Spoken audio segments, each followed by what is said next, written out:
for live streaming.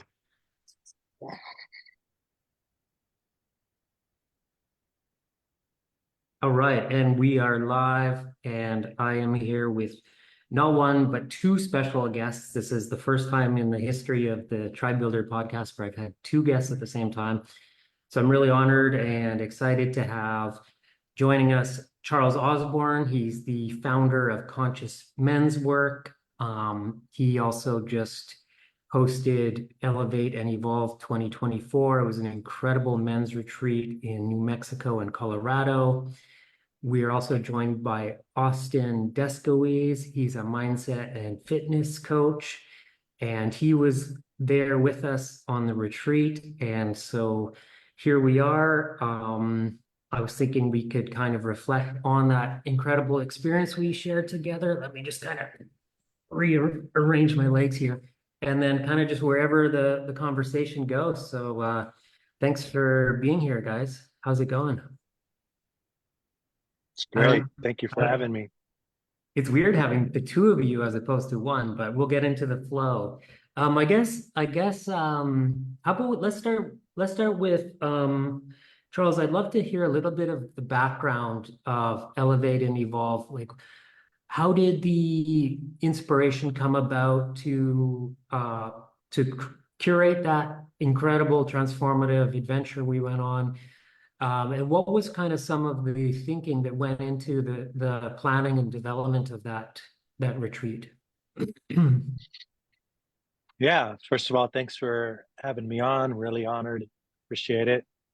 Great to see both of you men again after the journey that we had together.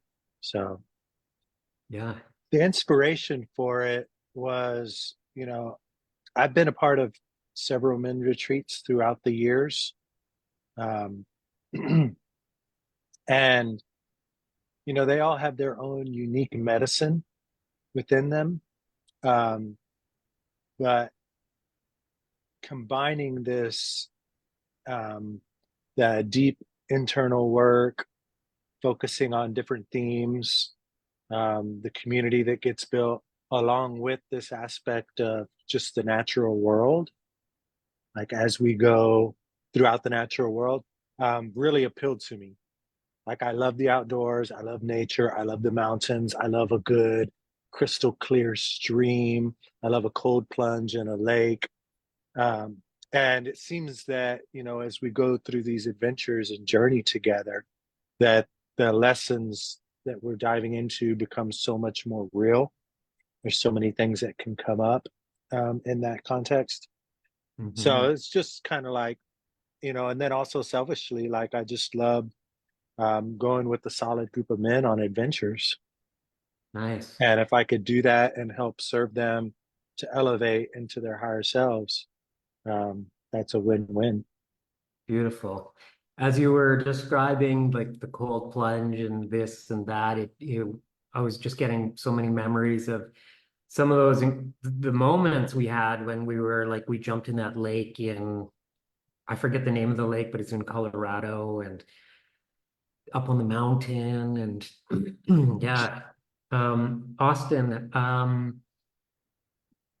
what was it like for you before we went on the retreat, when you were anticipating it? What was kind of your thought process, uh, anticipating the experience and your intentions going into the retreat?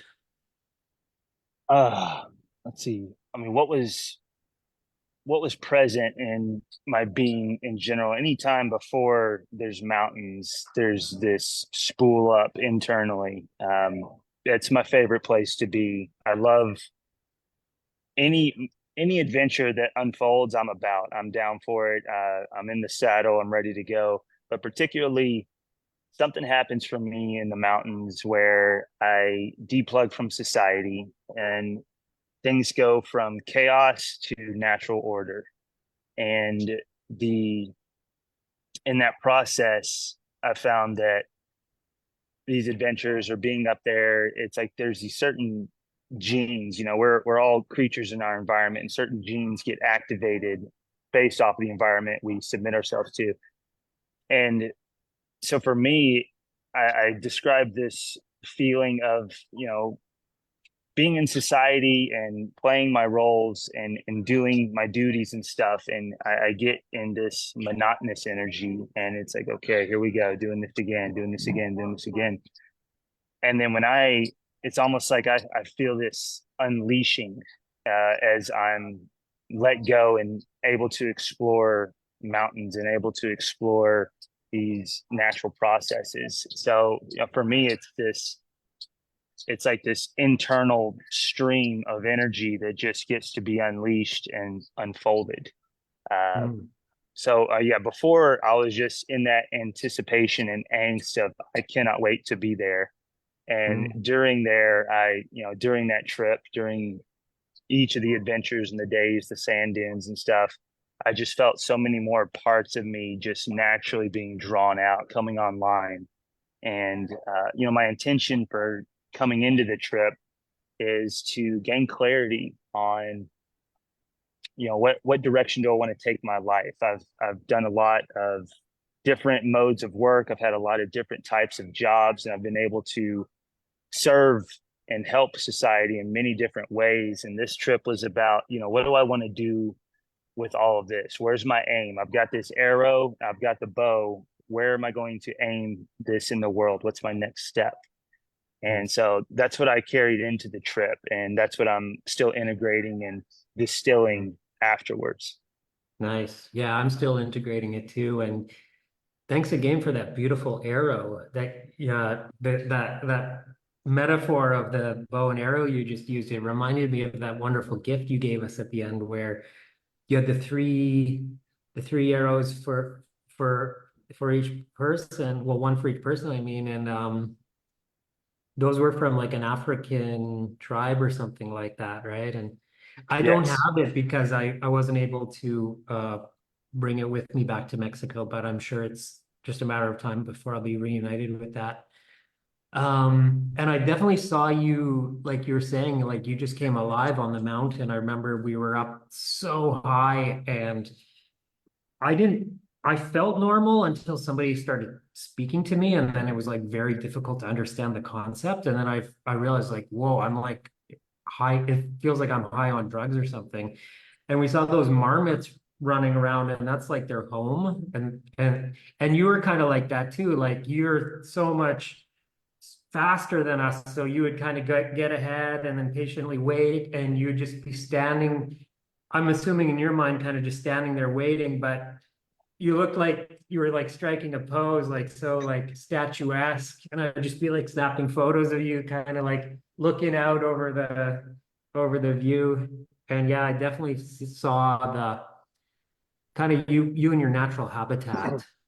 Yeah, yeah, and that was my first 14er. I didn't even know that was a term. So you guys know all about that. Like there's a whole culture around this, the 14ers. And Charles, I know you're a very experienced kind of outdoor adventurer and you've done hiking and stuff, but I think this was somewhat of a newer thing for you getting into the 14ers, right? Where and for Yeah, I've those. been outdoor stuff since I was a little kid. I mean, my dad would take me hunting, and that was a big thing that he really enjoyed to do, hunting and fishing. So, I learned how to shoot a gun and string a trout line and skin a buck and, do all of those things from a very young age. And the times where I've gotten away from the outdoors, I've become ungrounded, I've become more anxiety, more stress. So the more that I can get in touch with nature, take my shoes off, feel the earth, um, feel the elements, it feels like just coming home to me. Mhm, mhm. And,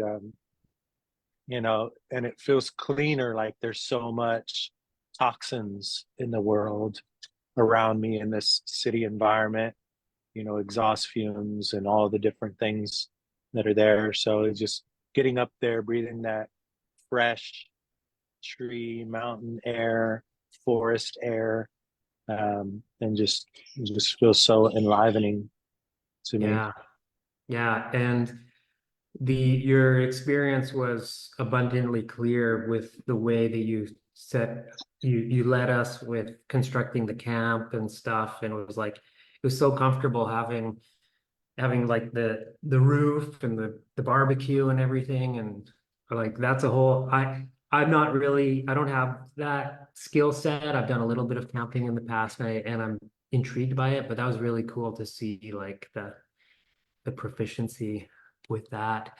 So you're both from, or Charles, I know you're from Texas, but Austin, I forget if you're not originally from there, are you? Yeah, I'm originally from Memphis, Originally from, Tennessee. Yeah. yeah. And so for me, that was really interesting because Charles, you're talking about growing up in nature and hunting and stuff. And that was really cool for me to see kind of that cultural background of that Texas kind of, we were listening to some country music and stuff like that. And that's never really been a part of my world. So I remember even using some country music when I was posting like stories of our adventure, like photos of us out on the mountain, putting country music to it, which was like felt so out of character, but I was really getting into it. Um, Yeah, Another we cool, had that one moment where we first drove up into Colorado and saw the first big mountain, yeah, um, and just pulled over, hopped out, and just started singing at the top of our lungs, like, and that was so beautiful and so powerful. John yes, Denver, take me home. Take me home, baby, yeah, to the yeah. place I belong. I can remember that moment perfectly in my mind. I was having a hard time breathing the whole time, and that was very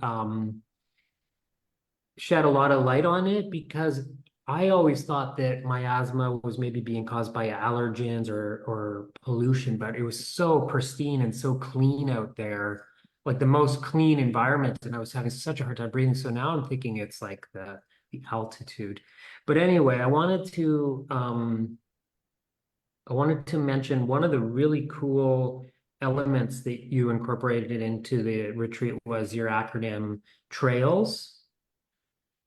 And so it was like each day had a different theme, right? Like T was the first day, and then R was the second day, which stood for ritual, and you incorporated some elements of ritual into that day, and then it went to the end, which was surrender.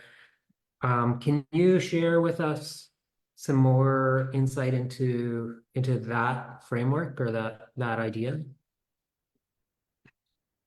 Yeah, so the idea of trails is, there are all these beautiful, wonderful trails all across the country. The from the Pacific coast to the Appalachian to, dozens and dozens of trails in between.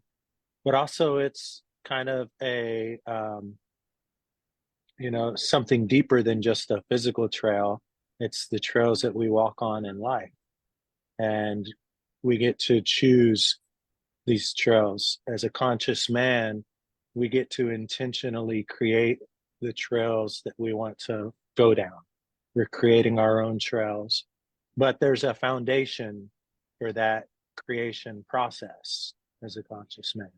It's building trust, first of all, within ourselves.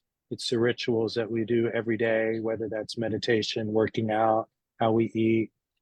Um, it's the authenticity, being our full selves. It's the integrity, how we show up, how we do the things that we say we're going to do, the leadership that we have, and then ultimately, like, surrendering to spirit. We could do all the healing modalities in the world, but at the end of the day, surrender is the most empowering, most powerful thing. Just letting go of control, letting go of the stress, letting go of the drama, just surrendering to the flow of life. So Yeah, that's the thought process behind it. I love that. That's amazing. And I'm thinking back to this might have been the tea day. I forget, but I met you guys in Albuquerque. We checked into the Airbnb, and then we had that first morning where Austin, you led us through some movement, and that was kind of it. felt like the beginning of kind of some rituals, and you're mentioning how one part of the rituals that we do in our life can be kind of our workouts and stuff. And Austin, what can you talk to us about the movement that you were sharing with us and leading us through that morning? Because that was really awesome. Yeah, yeah. So that is, I have a background in physical training and Kundalini yoga and a few other modalities, and that is something that I came up with almost just unintentionally. I had a buddy approach me, and I was teaching at a studio. He said, "If you could teach any class you wanted, what would you teach?" And it was like right on the spot. It came to me. I was like, "I want to teach something called primal flow," and I was like, it's a ground-based calisthenics component, and it's somewhere between breakdancing and yoga. And so what it is, it's a series, a routine set parameter of movements, and it's all based on all fours on the ground.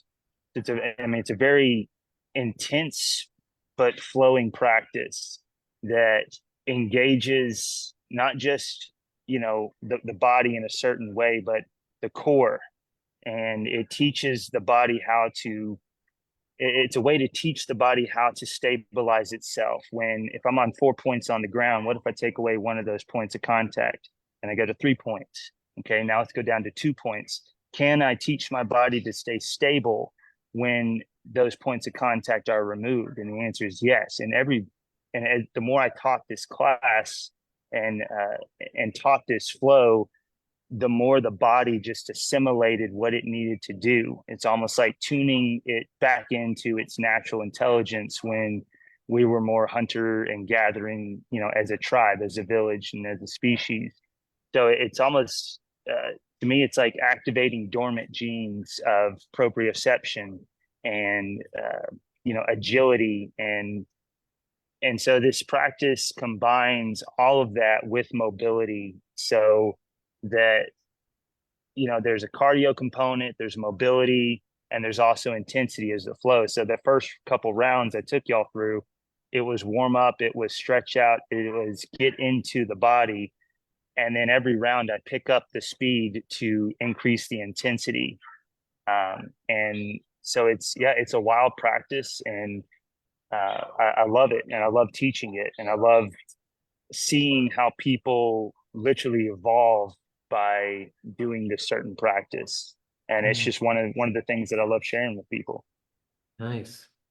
Yeah, it makes me think about how scientists say that we evolved from being on all fours, and then we gradually became bipedal, where we're walking around on our legs. But then as babies or toddlers, we start out crawling, and most people never ever move in any other way besides like bipedal.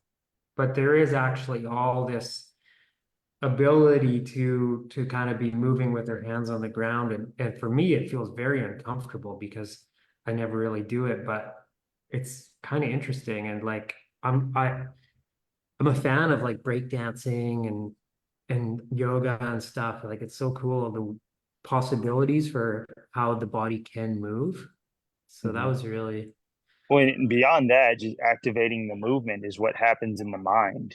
It's like our brain is quite literally attached to every part of our body. By flexing and using the body as a modality to get to the mind, we can create a different space of being mentally. And so it's activating parts of the brain that are not normally activated. And so it's overall mind, body, and spirit, Mhm. all combined into a practice, as with Yeah, many other things. But yeah, it's really cool.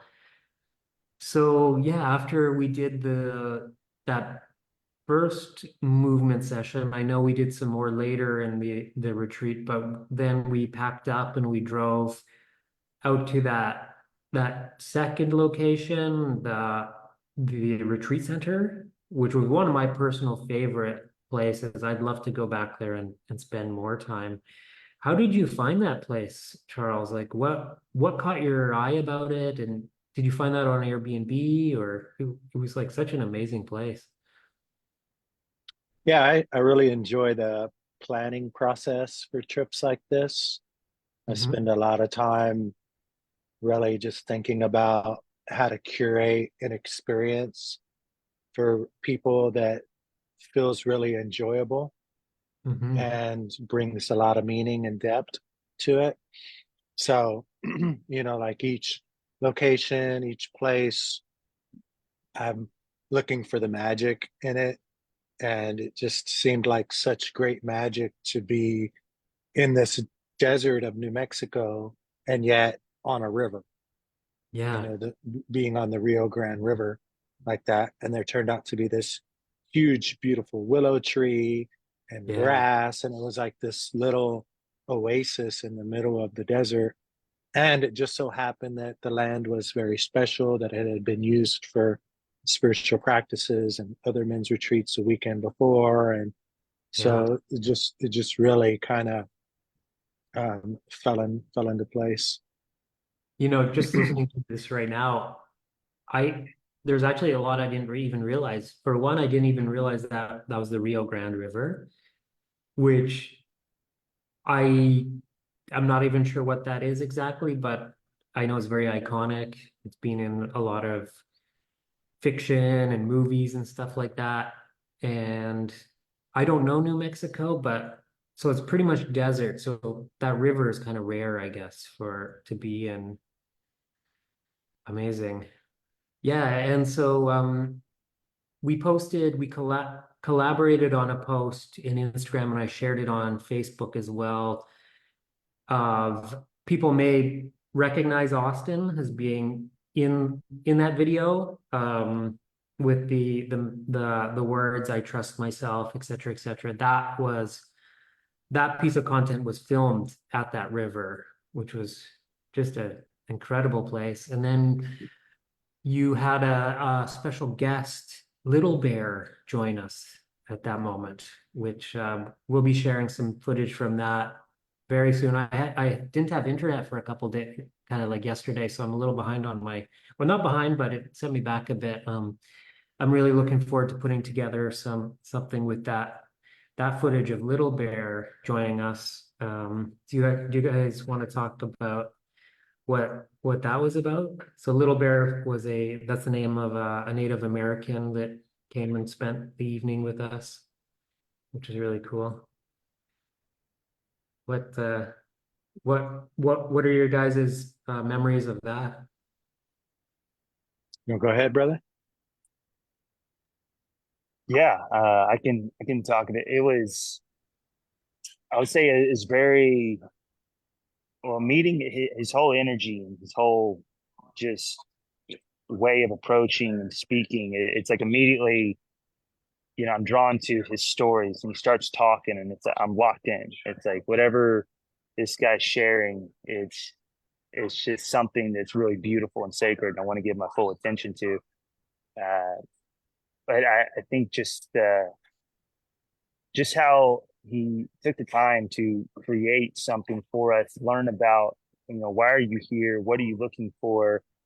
What does your journey look like? And then he would sit with that and see, he goes, all right, well, this is what's coming up. And he shared the story of his sacred pipe that, he had carved on a mountain and he'd never carved on a mountain before. And just everything that was with him had this story. And it brought to it brought to awareness just the sacred way of life that he had learned to live, and he was sharing that with us. And I feel what was most impactful, what I most remember was, him calling forth. He said the seven lost warriors of the tribe, seven lost warriors of the Lakota tribe were present with us, on this journey. And I had no idea what that meant, but I just felt honored of whatever this is, in his culture and in this space. It's like I feel so grateful to be a part of it. And then as he went through and he smudged us with, you know, the feathers that were over 150 years old. And it's like he was living history, and he was sharing and passing down stories that, you know, who else gets to experience something like that, you know. So I was very moved by, and still reflect on Little Bear. Yeah.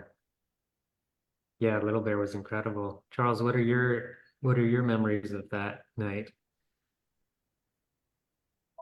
I just remember really feeling a deep kinship with him, Yeah. and resonating a lot with the um, the medicine that he brought through song, Hmm. and getting up and feeling the movement of the drum and the words. And yeah, obviously he's speaking in a native language that I don't fully understand, but I'm feeling the vibrational resonance of those words and the power behind them and the medicine of that, and just kind of dancing around the fire, underneath the stars with the river beside me, and these kind of desert mountains up there on the other side. Just very textile experience, engaging all the senses, feeling the music in my heart, feeling my feet on the ground, smelling the smoke, just fully engaged and present in that moment. Absolutely. The pipe was incredible. So it was what's the full it's a I feel like I'm missing a word, a something pipe, Peace, bud. a peace pipe. Yeah, it was quite long, and it was made of wood, and then there was a part mounted on the end where he would place the Yeah, that was two parts put together. The yeah. initial part, that the head end part that was carved, and then this longer part, so you had to be really delicate with it. Hmm. And then he calls in the directions with it, and calls in the ancestors, and it's really a sacred process. Yeah, and we all got a chance to hold it and smoke. I think we were smoking willow bark from it. The carving, what animal was it again? It was like a feline, but I forget which one exactly. You know, it was a jaguar, I thought it was a mountain lion. mountain lion. Okay. Yeah, and so I don't crystal clearly remember exactly the story, but something to the effect of he had never carved anything in his life before, and then it's time for him to have this peace pipe, and so he carves he carves it into this animal, and it's like this incredible, detailed, anatomically accurate, beautiful carving. And it was just Well, that like, was his medicine, was to go up on the mountain for 4 days, right, and yeah, not come back until this carving was done. yeah, mind blowing, so powerful because it was for so many reasons, but for one thing, just the artistic quality or whatever of the carving was so incredible, and he really conveyed that it was kind of guided by a higher power or something, bringing it into existence.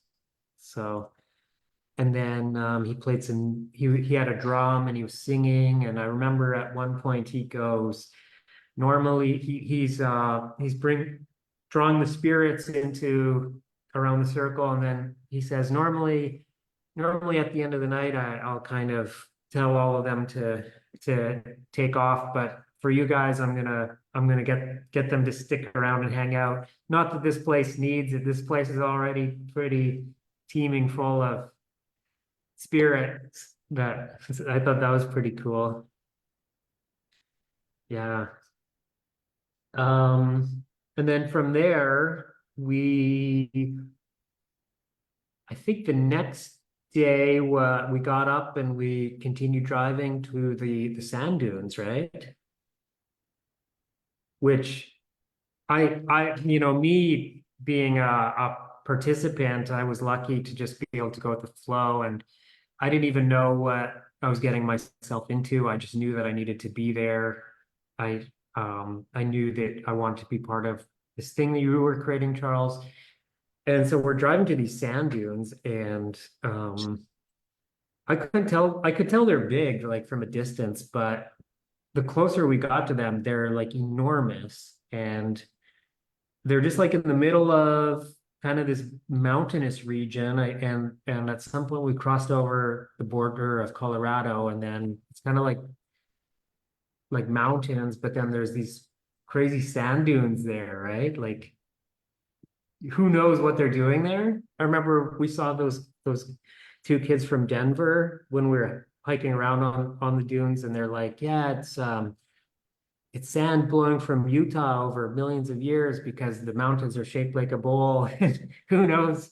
Who knows? That was the only explanation I heard. But we actually got to we spent a day climbing around on those, which was really cool. And we rented that slide. Well, we had two things. We had a sand snowboard, which Austin, you were rocking that thing. I never actually got on it. I was planning on trying it, but and then Charles and I were playing around with the slide, which we would wax up and hike up these enormous sand dunes. And there's a lot of other people around. And what are your guys' memories of the sand dunes? Like I remember being visited by Charles, you were visited by that grasshopper, which is a really cool moment that I got on camera.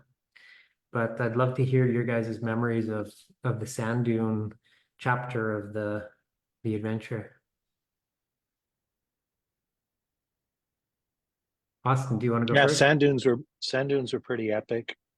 Yeah. Um, I think after doing some history research of the region, actually the truth of the sand dunes is that the entire area was underwater. That was all beach area, and that's how the sand dunes got there.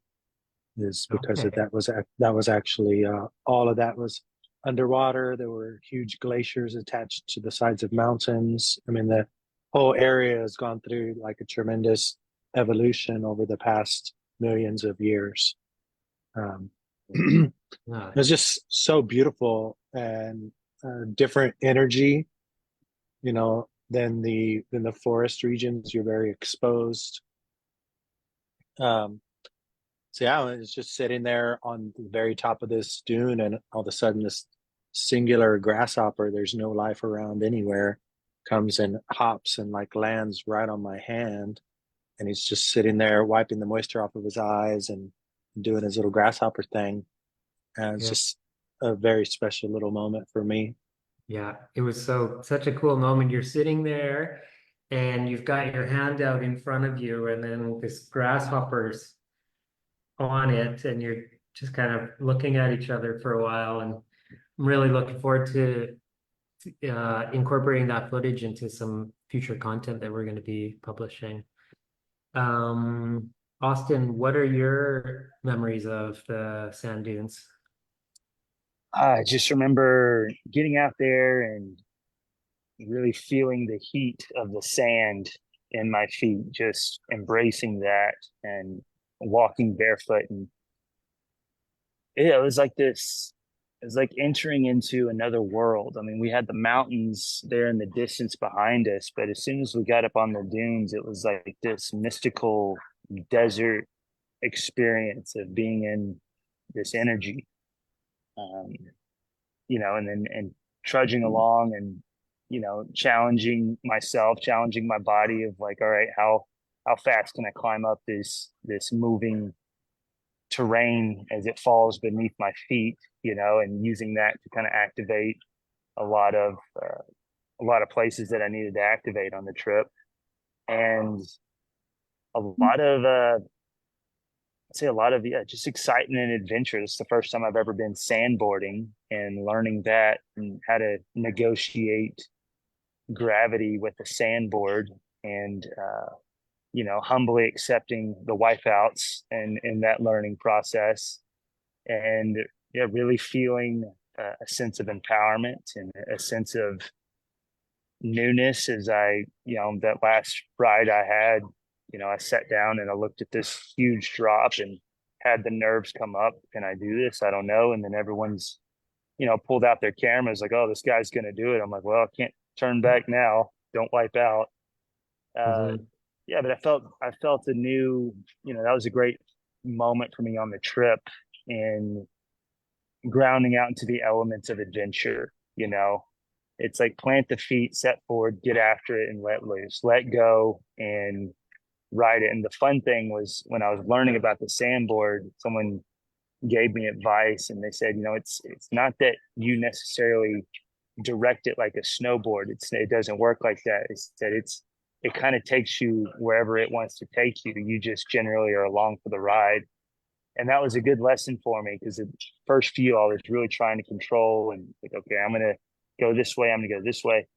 And when I learned to surrender to this gravity in the terrain, I felt this flow. And whereas like I was on this journey going down this dune where I was along for the ride and I wasn't in control. And there's something about that that was really exciting and scary and liberating in a sense, to trust Yeah, that. cool. I had a couple wipeouts that were not too bad, like a little uncomfortable, but I found it difficult to assess the level of risk because it was such a foreign environment for me. Like if I'm maybe on a snowboard because I've snowboarded, or if I'm riding a mountain bike down a hill or something, I feel like I have a sense of how dangerous it is, what level of risk of injuring myself there is. But with that, I couldn't even tell. Like it looked scary because it was like so far down and was really steep, but the sand was pretty soft. But just like the speed of it and the everything was so different and new. So I just kind of went for it and went ripping down. And there was like this one part where there was a bit of a beaten path had kind of developed on in the dune for whatever reason. I guess a lot of people would walk there or whatever. And there's a little bit of a lip, and I hit that, and I wiped out, and that kind of sucked, but it wasn't too bad. It was maybe just a couple minutes of like my shoulder was a little bit sore or whatever, and then life went on. But yeah, it was a real adventure. And then we carried on and we set up camp in that incredible area with close to that lake, and that was a whole new world for me, seeing this whole culture and the people with their beautiful equipment, and people out playing in the water with different kinds of crafts, and everybody had different setups for their camps they had set up. And then we constructed our setup, and that's when the the real hiking. Oh wait, no, we had another hike, kind of like a smaller hike, but I forget when. Was that before the dunes or after the dunes? Was it before? Yeah, that was before in Taos. Yeah, I forgot about that step. That was before we went to the sand dunes, right? Yeah. Yeah. Okay. Yeah, the campsite Yeah. was pretty amazing. I love that area. That was up in the Collegians area. So we started out kind of at that bottom tip of Colorado at the sand dunes after leaving Taos, and then head up kind of midway through Colorado at what they call the Collegians, because it's Mount Harvard, Mount Princeton, Mount Huron, um, all of these really rugged, substantial, intimidating mountains with great peaks, great summits, ton of 14ers in that area. Yeah. Yeah. So we set up, I'm probably missing some details, but we set up the camp, and then I remember vividly being woken up by Austin's shaker. And I had that idea to record that sound and turn it into an alarm. I still want to do that. I kind of forgot about that, but I'm in my tent, and then I'm very gently woken up by that something like that, Yeah, and that was nice. That was a really nice way to start the day. And I didn't know what was in store. Austin, you've already done a bunch of 14ers, and Charles, you've done all sorts of outdoor adventure, and you had planned this whole thing out in great detail. So you had a good idea of what we were getting ourselves into. I was blissfully ignorant. But then we went up to Mount, what's it called? Princeton. We It's did Princeton first. Mount Princeton, and that was so hard. That was like, right? And I think a big part of it was because we were still adjusting to the Colorado altitude. Because when we did the other 14er a few days later, for me personally, it felt a lot easier, maybe because we had acclimatized, but that was incredibly hard, but incredibly rewarding. Um, Hiking, and then I remember, well, first of all, it was kind of what I always imagined a hike would look like. Like if I close my eyes and pretend to make like a movie in my mind of what like the perfect hiking environment would be, it's pretty much that. Especially the other one we went a few days later. I'm so bad with the names. The other one starts with an E, right? Albert. Elbert, yeah, Mount Elbert especially is so picturesque. And we're just hiking and hiking and hiking, and it was so challenging. And then we get beyond the tree line and it's rocks, and it was just so surreal. I'll never forget those moments. What are your guys' memories of that hike? You talking about Albert or Princeton? Princeton. We'll kind of do it chronologically, I'm thinking. Okay. Yeah, Princeton, I think I'm up to 10 14ers now, and every mountain is is a journey on its own. It's this unique set of characteristics of hikes and everything like that. And it's interesting to me. So when I look at these mountains, when we come up on them, it's this beautiful, magnificent, massive structure. It's very masculine in its presence. It's just like, I am here. I am the structure, and my point goes above most other point anywhere near around. And I've learned like the journey of climbing the mountain is a very feminine process. It's like the mountain itself, very masculine, and it's like the relationship that I have with it as I summit it, as I hike it, is very feminine, and that there's these realms of consciousness and layers that I go through within myself as I'm learning something through this mountain. This mountain has become my teacher, you know. And Princeton in particular, I remember as we got up, it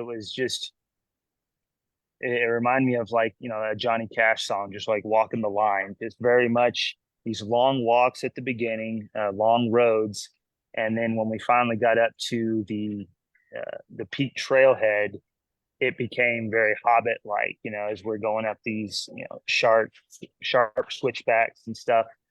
And as we got up there and it was early afternoon, we hit that we saw those clouds roll in, and there was that moment of like, I don't know about this.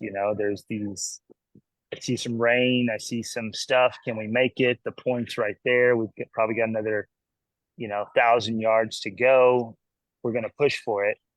And as we made that push, through this rocky terrain, it was really gnarly.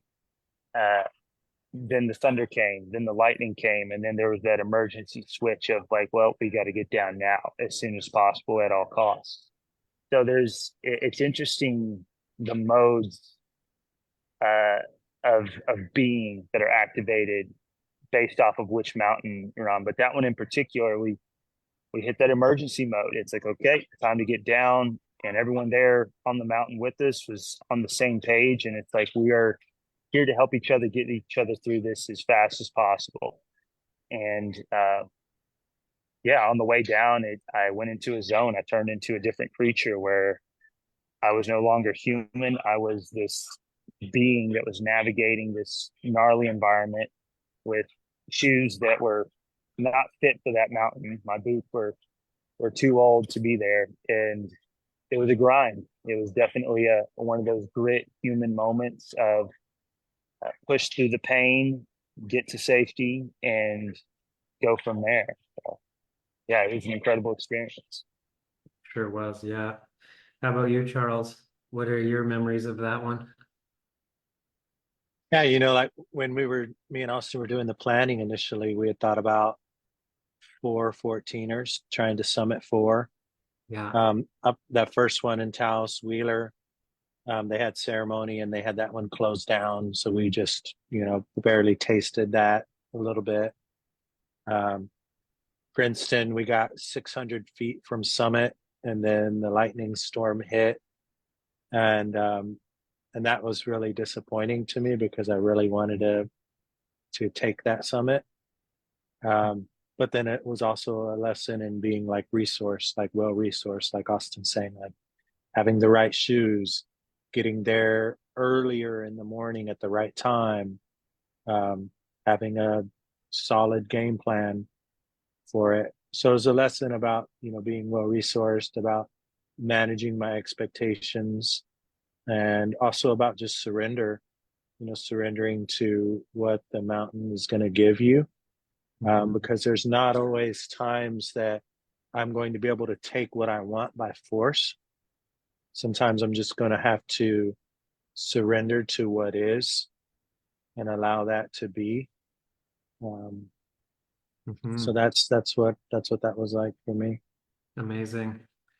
And it was so satisfying when we finally did make it down and we went to that nice little mountain town and then we went for pizza and I know I felt like a zombie, like pretty much what's the word when you can't talk? Yeah, Um zoned out. yeah, just fried. And we went to that cool restaurant and I remember shaking the waitress's hand. I thought she meant to, I guess she wanted my my plate. I was just so out of it. And we ordered those epic pizzas and just sat there and enjoyed the moment, of being able to relax and sit down and have some food after stretching ourselves to the max. At least for me, I know. And I remember Charles, you expressing that it was very challenging. Austin, you're a beast, so maybe it's a little bit different for you, but you are human, like the rest of us, even though we forget that sometimes. And then well, I forget. I know that we had that. I want to talk about the incredible governor's mansion. Was that the next day, or did we check in around that same time when we went for pizza after the first big hike? Or I forget the Yeah, exact. we had a rest day. The next day, we did the cold plunge in the lake and did some self-care. Yeah. Went up to Leedsville and stayed at the Oh, governor's mansion and okay. had the ceremony of the full moon ceremony that we did Yeah. together. Yeah, that was beautiful. The what did you call that? The burning circle or Creation circle. creation circle? Yeah. Um, being in the lake was really great too. So yeah, you had scheduled some time for some self-care and some rest. Um, I remember after the pizza, we went back to the camp and just went to our tents and I was just out like early, like I don't know, it was like 7 or 8 o'clock and I slept for probably 10 hours or something like that. And then we went and spent some time at the lake and we did it was cold, that lake, and we all got in there independently for a moment here and there, but then we all together as a group spent some time, and that challenged me to be in there a little bit longer than I would have on my own means, but I didn't want to be someone to kind of pull out before the rest. So that was a nice moment when we're all standing in the lake, kind of up to our necks in that cold water and getting that cold exposure, which was probably really good for stopping our muscles from I don't know the science of it, but breaking down too much so that we were more prepared to do the next 14er. But then we went to that wonderful historical house, the governor's mansion, which I found it to be so inspiring. It would have this kind of 1800s vibe to it, very elegant. There was a deer head or maybe an elk, I'm not sure, like mounted on the wall in the living room, and there was a pool table, and um, really, really great place. Really, it felt really inspiring for me to spend time in that house because I felt like it just had a vibe of excellence and uh effect, like how do I put it? Like someone who's really being effective at life and is receiving the fruits of um effective hard work. That's what I got out of that. Yeah. What are your guys's thoughts? Well, of course, there was the creation circle, but what are your guys's takeaways from that period where we went to the lake and then we were at the governor's mansion and we had that kind of rest period? And what are your memories from that phase of the experience? Cheeseburgers, Oh my bacon God, cheeseburgers. those Austin killed were it with some bacon mine. cheeseburgers. Yeah, yeah, Nourishment, absolutely, just absolutely. nourishment, self-care, taking care of each other. We were checking in with you and your breathing and your body and how you were. And then you went up to bed that night. Me and Austin were checking in with each other and our bodies and helping each other heal a little bit. So just really a good time to nourish. I like that flow of something that's really challenging and hard, but then also a high level of self-care as well and nourishment. And oftentimes as men, we get in this push, push, push. We're continually pushing, and that rest and restore is so vital, so important. Totally.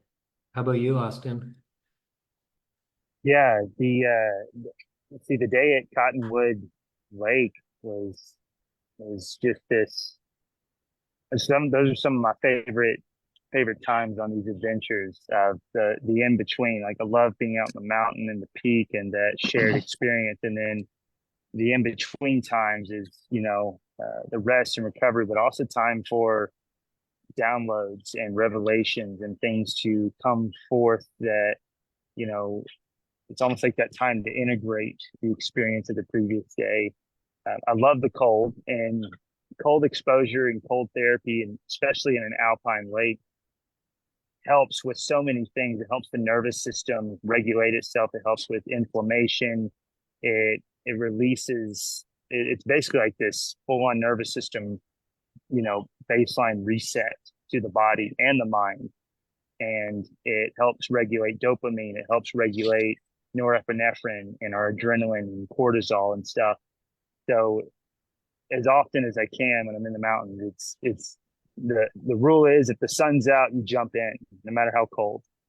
And there's a reason for that. But yeah, I'd say that those burgers were epic. I think those are the best burgers I've ever had in my life. Yes. And those moments in between, the adventure, we were in between. We had one summit where we didn't get the experience of making it to the top, and we've had some adventures and some recovery in between.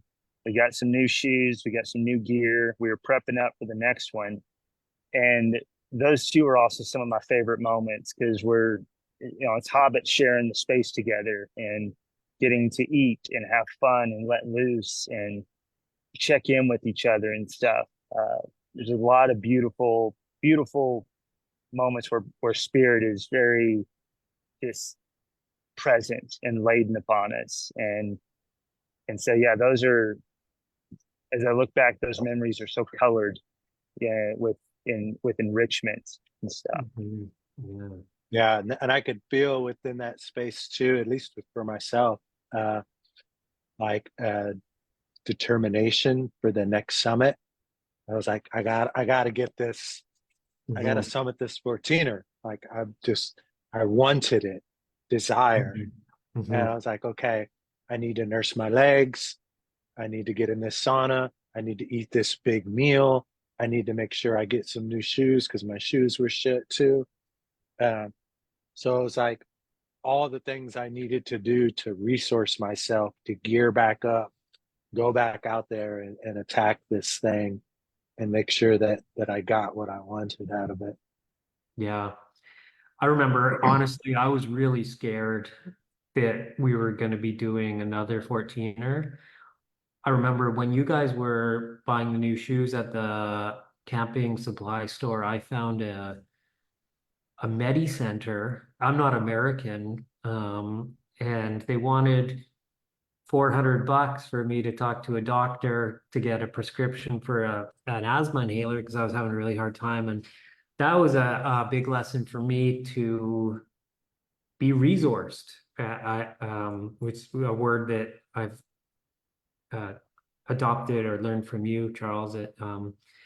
I could have been much better prepared and anticipated that, and that added to my concern about the challenge of going up another 14er after the previous day, knowing how challenging and difficult it was, and wondering if maybe there was going to be an accumulation effect on my body where the second one would be more difficult because my body was already a little bit tired.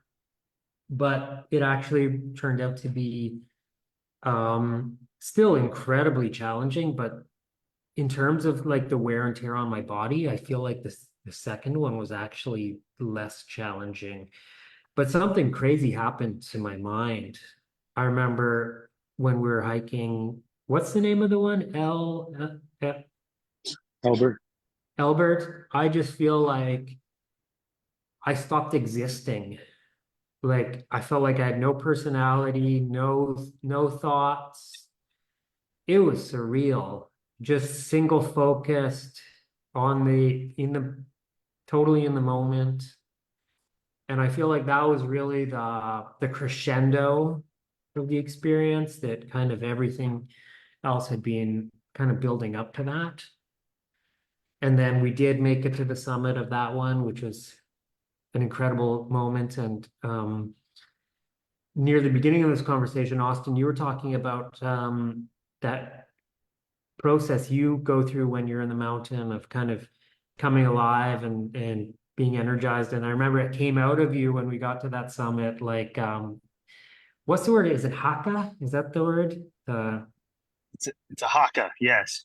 Yeah, that was incredible. So you did it, which is like the Maori dance or whatever. But I'm kind of It jumping. originates, yeah, it originates in New Zealand, and the haka is this warrior's chant in proclaiming his own essence to all of existence before going into battle or at these peak moments. And it's an embodiment of every emotion, every bit of pain, every bit of heartbreak, every bit of joy, anything that one has ever experienced is, funneled through this shout, this energy, and proclaimed to all the world. Uh, and so it's very powerful, and it comes online in certain moments, and that was one of those moments for me. Yeah. Was that what did you know you were going to do that before, or did it just spontaneously come out of you, or like did you kind of have an idea No, maybe it might happen, or no, I know. I had no idea. It's, nice. I was just going along, and at one point I turn around and I see the vastness of all the peaks, and there was this need to, shout to creation and yell and be witnessed by creation itself, and send a message to God, as you will, uh, that I'm here I am. Mhm. and thank you for letting me experience this. Yeah, after so many hours of that was the goal, where and it was so challenging. And then there we are in that moment, like we're actually there. There was the stick in the ground with the flag that would indicate it, like here we are at the summit. We've arrived. It was, yeah, that was, I'll never forget that moment. And I know it's very powerful for you as well, Charles, arriving there. I most of the time Austin was lead well the whole time leading, but I mean physically I had for some reason I managed to get a little bit ahead of you guys right there at the summit, and so I turned around and I was filming you guys as you came up on the summit, and I know it was obviously it was a super powerful moment for everybody. And what was that like for you, Charles, when we actually got to that summit? Yeah, well, first of all, the you going up first before Austin, that was intentional on his part, curating that for you as a tradition of first timers, allowing you to Mm. go up first. And then he waited with me and gave me that same honor. So I want to thank you, brother, for that, for honoring that tradition and leading the way that you did. You're fucking solid. You're a beast. You're a goat. And I love your heart. I love your energy. I love um, your desire to create sacred moments and and attach that to deep meaning and use that as transformative experiences. So I appreciate that. And just for me, it was like getting up there was, recalling something that's a remembering within myself. Like oftentimes in life, I can stop short, or I could quit something, or I could not go all the way, or I could not show up as my full self. Um, Promise something that I say I'm going to do, and then not fully deliver on it. And this could manifest itself in so many different areas in my work, with my relationships, all these different things. And so as I got up there to that summit and I felt the energy of like completing this extremely difficult task, it was like the desire to squash all of that, to like just kill this. Hey, I'm not showing up fully.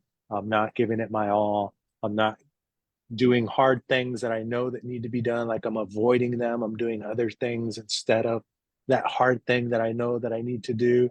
And even in those hard things, it's like this the dedication of like every day, step by step, one step in front of the other. Like I may have this huge mountain goal, and I'm not taking the steps every day that I need to take to summit it and make it a reality in my life, to bring this big dream and vision that I have into manifest reality. And it's like getting up there to me was like a confirmation and an affirmation that yes, you can do that. Like you can take those steps, you can do that hard thing, you can show up fully. Like this is the man that you really are right here, not all that other bullshit. So it's just a huge flood of release of emotion, of feeling into that and embodying that in that moment. Amazing. Yeah, it was, I think for me, it was like, so we're confronted with challenges and obstacles in life, and as well as kind of like blessings. Sometimes incredible opportunities come out of nowhere. Sometimes incredible challenges get dropped onto our lap. And for me, I went through a period where it was like a, a torrential downpour of challenges or difficulties. And to me, getting to that summit kind of symbolized persevering through it and rising above it and transcending and emerging into into the flow of the ease and flow where things are going well, and or not just well, beautifully well, and but kind of really persevering through all the challenges that were piled on me at the same time. That's kind of what that was for me. And then it just felt like a dream going down again. Like we got there and it was this magical moment, and then heading back was just, that's when I really was just so in the moment, and almost no thinking, and just felt so kind of alive at the same time in an altered state. And it was surreal, and it was just a singular focus of like, get back to the vehicle. And it was, I think it was a 10-hour and 50-minute hike, I believe, is from the time we left the vehicle in the morning till we returned in the late afternoon, if I remember correctly, which was a very difficult 10 hours and 50 minutes because of the altitude, because of the steepness. And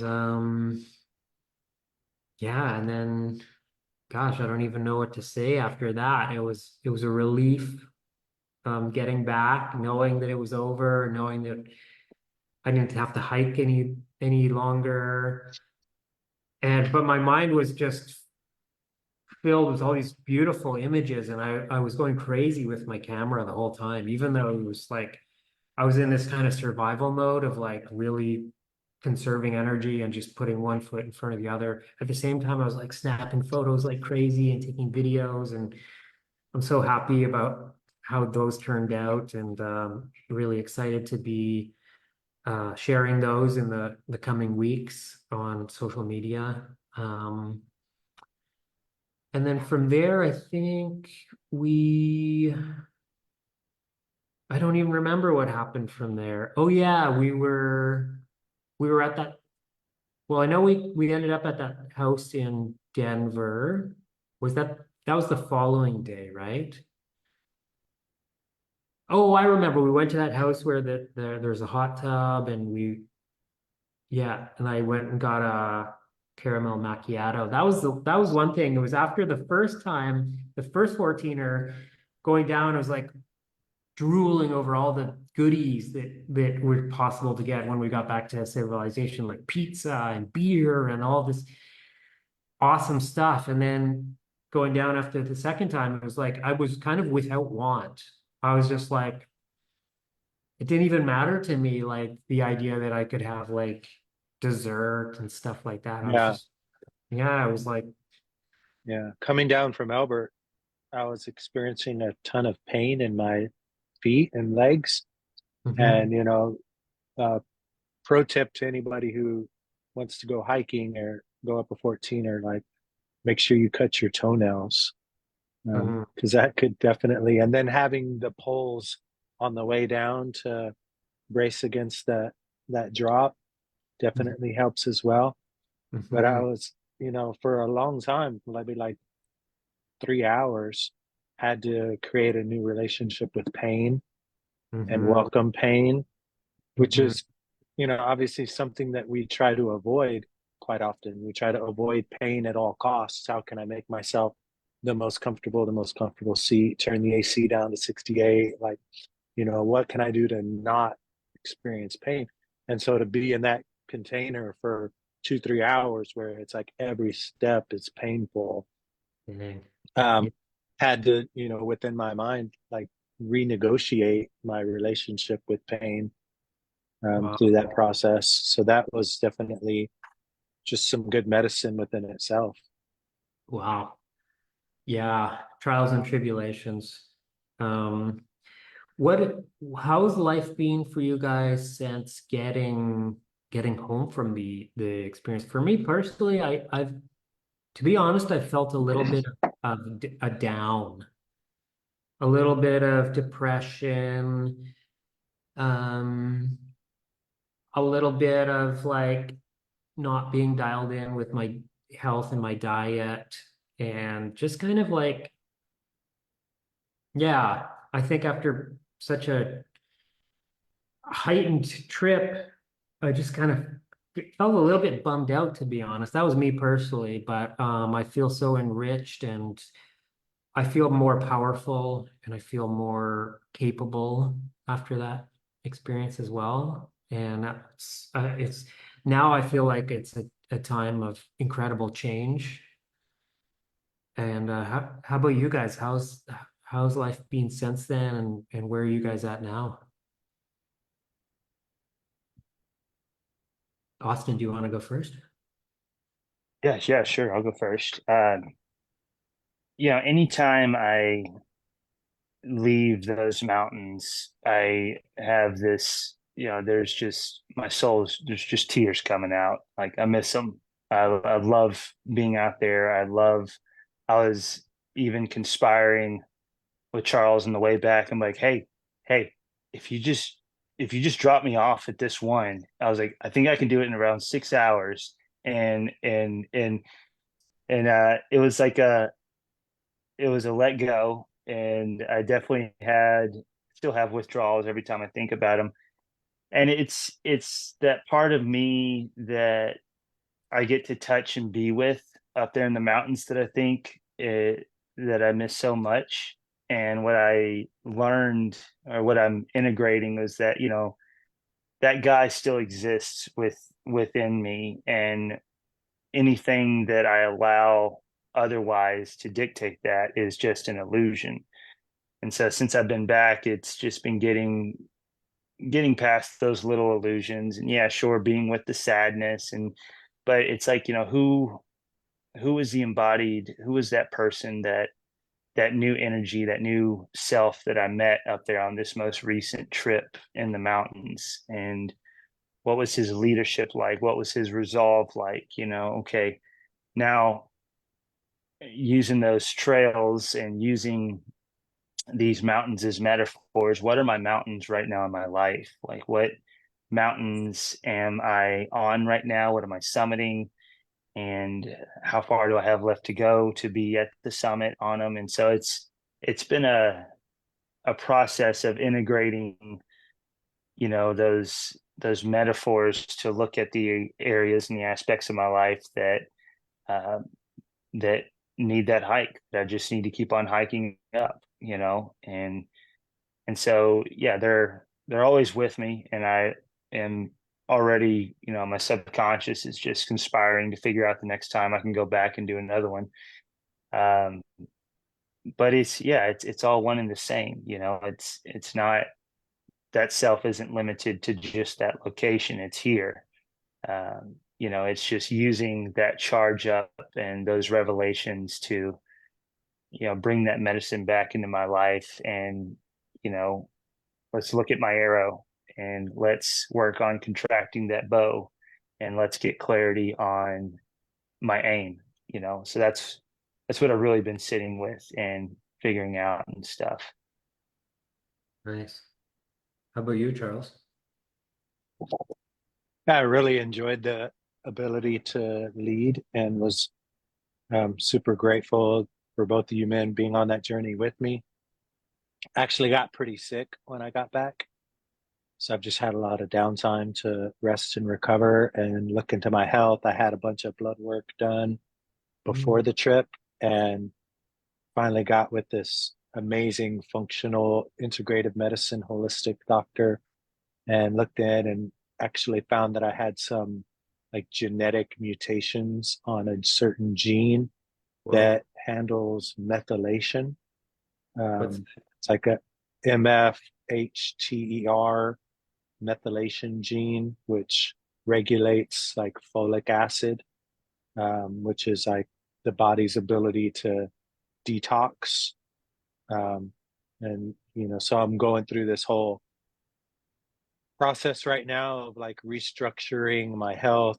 Some really powerful, positive things are going to come out of it over the next couple months, and just very intentionally refocusing in some different quadrants of my life, and feeling very empowered to intentionally create the optimal health that I want now that I have all of this knowledge about what's going on internally inside of my body, um, from a physiological standpoint, but then also mentally constructing some different things as far as the business that I'm developing with Conscious Men's Work. Looking forward to the next retreat that I want to do this fall, potentially up in the Ozark Mountains, go see the forest, go see the leaves change.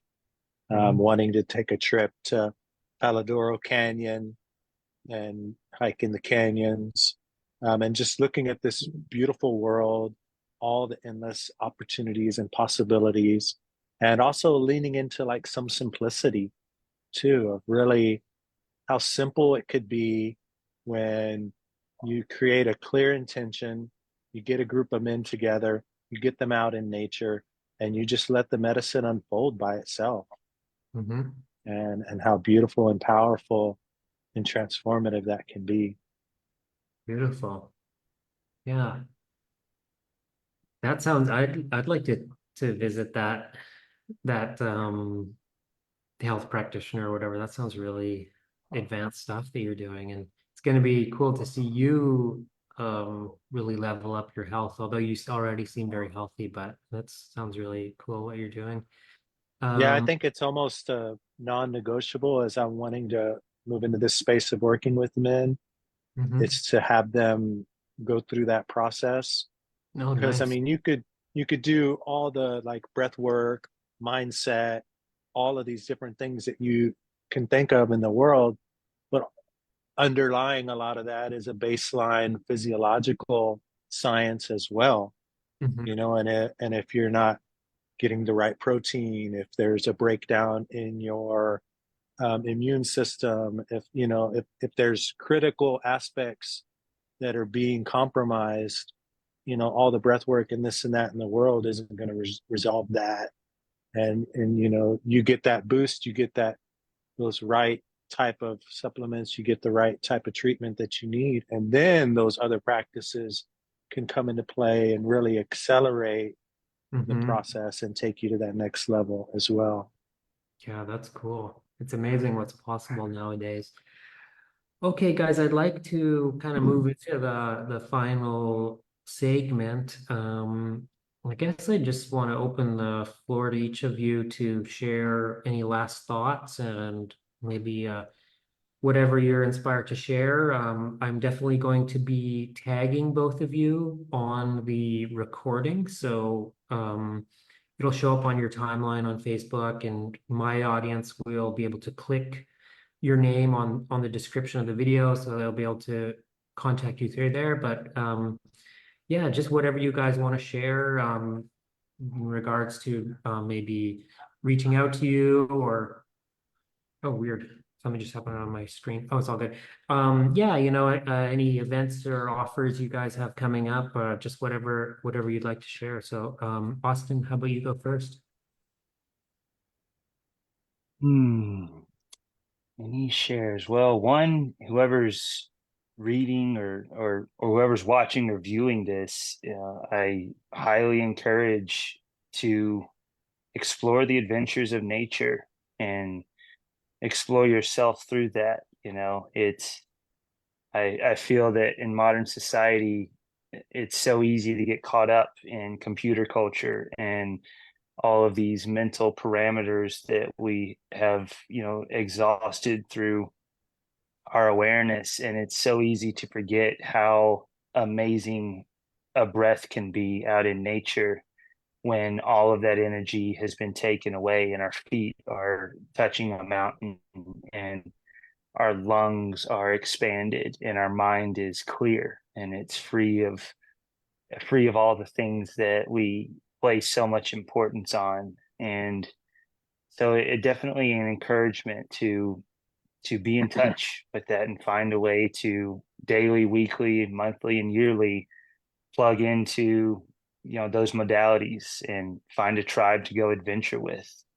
Um, And as far as anything else, I'm stepping into some different directions and rearranging a lot of life right now, but I am very passionate about all things mind, body, and spirit, and uh, versed in all the modalities of Kundalini yoga and breath work and mind setting and training, and using the body to activate these latent genes that are begging us to come online, to show us things about ourselves that we don't even know. So I am, stepping into building evolution programs of how to evolve the human on all the planes, consciously, physically, mentally, spiritually. So yeah, if anybody has any questions or is curious or wants to know more, my background or anything I can do to help and contribute, please reach out. I'm an open book, and I'm an arrow, shooting into the cosmos. And yeah. Cool. Great. Charles, how about you? Yeah, so my offers right now is I have space for 3 men for one-on-one coaching. And that's, you know, once or twice a month, meeting online virtually, guiding you through the process of what it means to become a conscious man, um, from that health standpoint all the way through, and working within the quadrants, the 4 quadrants that I developed, working through that foundational program first off. I'm also going to be launching a group coaching program coming up this fall. I'm going to have a fall retreat and a nature wilderness experience, and one in the spring. So it'll be one every season, an opportunity to just get out in nature with a group of men and do the work together. And I'm going to have put together an email list for that. So if that's something that you're interested in, you can get on the email list, and I'll send you updates to what those look like for registration on all of that. And just continuing to creative write and bring some valuable content out there. Not so much wanting to give advice and tell men what they should be doing, but wanting to really share the wisdom of nature, as it pertains to the relationships that we have, how we conduct ourselves as conscious men in this world. The truth is, things have shifted for us as men in the past 10, 20 years. And the way that our fathers and grandfathers showed up in this world no longer works for us. Times have changed. And so it's time for us as men to rise up and become conscious. So, Ah, nice. So, guys, thank you again for an incredible 8 days of life-changing adventure in August. I'll never forget that. And thank you for being here today on this live stream to kind of process and integrate the experience more deeply. There's so much to unpack there, and it's still unfolding, and it's been amazing. And yeah, so I guess we'll sign off at this point. So cheers, guys. It's been awesome. An awesome conversation. love you So guys. yeah, All love you right. too. Love you. Be blessed. All Have a right, great guys. weekend. Yeah. Bye for now.